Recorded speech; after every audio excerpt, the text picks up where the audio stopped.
اعوذ باللہ من الشیطان الرجیم بسم اللہ الرحمن الرحیم وقالوا قلوبنا غلف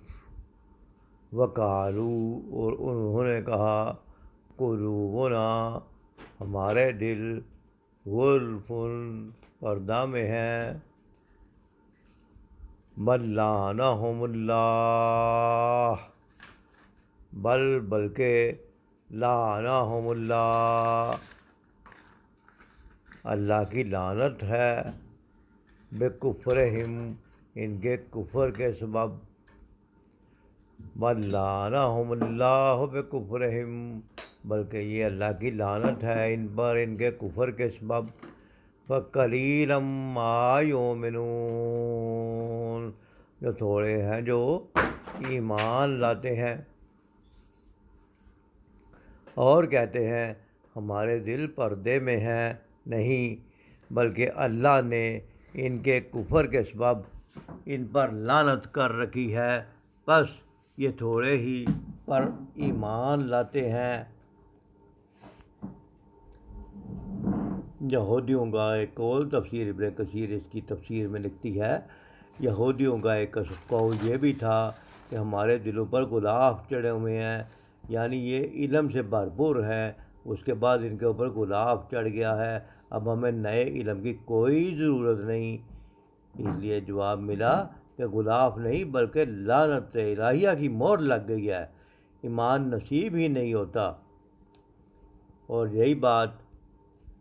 سید ابوالعلا مودودی اس کی تفسیر میں لکھتے ہیں کہ وہ اپنے عقیدہ و خیال میں اتنے پختہ ہیں کہ تم ہاں کچھ کہو ہمارے دلوں پر تمہاری بات کا اثر نہ ہوگا۔ یہی وہی بات ہے جو تمام ایسے ہر دھرم لوگ کہا کرتے ہیں جن کے دل و دماغ پر جاہلانہ تعصب چڑھ چکا ہوتا ہے جاہلانہ تعصب کا تسلط ہوتا ہے اور وہ اس جہالت کو اپنے عقیدے کی مضبوطی کا نام دے کر ایک خوبی شمار کرتے ہیں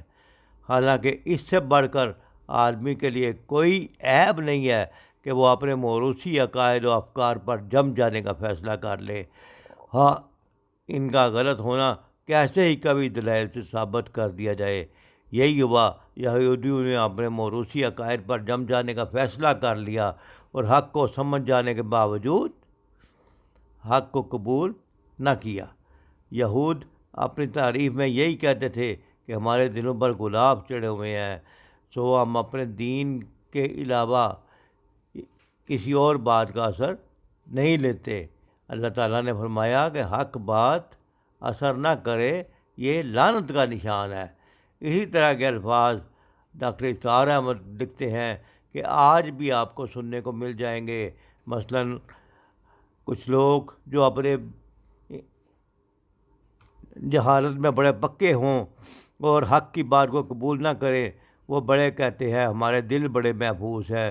ہم بڑے مضبوط اور مستحکم ہیں تمہاری بات ہم پر اثر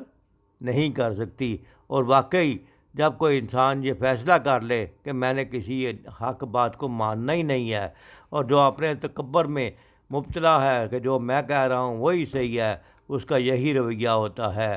اور اللہ تعالیٰ نے اس رویہ کا ذکر کرنے کے بعد فرمایا کہ جس بات پر یہ فخر کر رہے ہیں کہ ہم بڑے پرفیکٹ ہیں انہیں اندازہ ہی نہیں ہے کہ یہ سب کچھ اللہ کی طرف سے لعنت کا نتیجہ ہوتا ہے۔ لعنت کیا ہے؟ لعنت کے معنی ہے رحمت سے دوری کسی پر اللہ کی لعنت کا مطلب ہے اس کو اللہ کی رحمت سے دوری ہو گئی ہے کسی کا اللہ تعالیٰ کے لطف کرم سے محروم ہو جانا یہ اللہ کی لعنت ہوتی ہے۔ اور اس کو پھٹکار بھی اسی لیے کہتے ہیں کہ ایسے شخص کو منہ نہیں لگایا جاتا۔ جب کوئی شخص کوئی قوم اپنے کفر کا گھمنڈ کرنے لگتی ہے اور ہدایت کو اور نیکی کی ہر بات انہیں پھر ہلکی معلوم ہونے لگتی ہے تو اللہ تعالیٰ کے قانون کی گرفت میں آ جاتی ہے جس کے نتیجے میں انسان کو ہدایت سے محروم کر دیا جاتا ہے، کیونکہ اب وہ ہدایت کا طالب ہی نہیں ہے۔ ہدایت اس کو دی جاتی ہے جو ہدایت کا طالب ہوتا ہے، اور اس کو